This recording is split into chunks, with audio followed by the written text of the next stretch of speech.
Langga, adobong sitaw na naman tayo.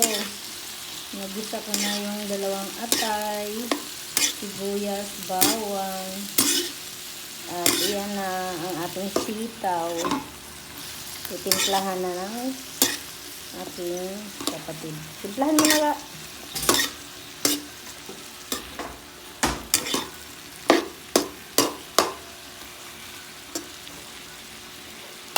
Paminta.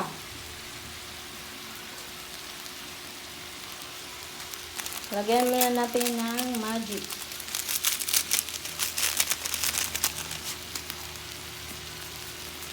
Paminta. Gamay yung asin. Tapos suka.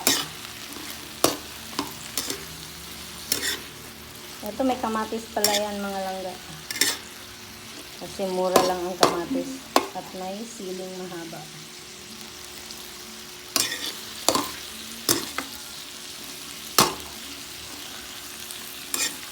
Tapos, lagyan mo na konting tubig.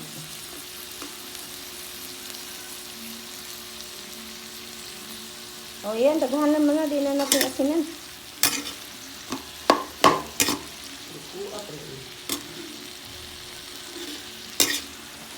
Konting tubig.